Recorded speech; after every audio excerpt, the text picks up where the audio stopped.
গরমটা তো প্রায় পড়েই গেল।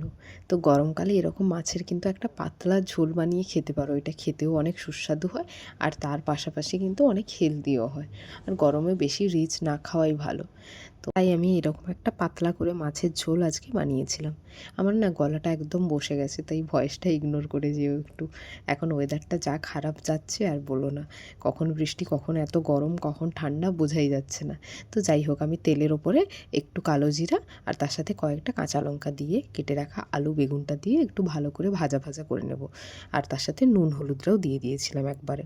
তো দিয়ে একটু ভাজা ভাজা করে নিয়ে কিছুই সেরকম মশলা দেয়নি, একটু বেশি করে টমেটো দিয়েছিলাম যাতে একটু টক টক স্বাদটা লাগে। এটাকে না তোমরা টক ঝালও বলতে পারো। তো সেজন্য আর তার সাথে আদা বাটা, আদাটা একটু বেশি পরিমাণে দিয়েছিলাম যেহেতু আর কিছু মশলা থাকছে না, শুধুমাত্র আদাটাই দেওয়া হচ্ছে সেজন্য। তোমরা দেখতেই পাবে পরিমাণটা। তো এই পরিমাণে আদাটা দিয়ে একটু ভালো করে কষিয়ে নিয়েছিলাম। আর তার সাথে টমেটোটা দেওয়ার পরে একদম মাখা মাখা করে কষিয়ে নিয়েছি। কালারটাও খুব সুন্দর এসেছিলো টমেটোটা দেওয়ার জন্য। আর তার সাথে হলুদ তো ছিলই। তো যাই হোক, এইটা কিন্তু একদম কম টাইমে হয়ে যাবে আর খেতে তো অসম্ভব ভালো, সেটা তো আমি প্রথমেই বলেছি।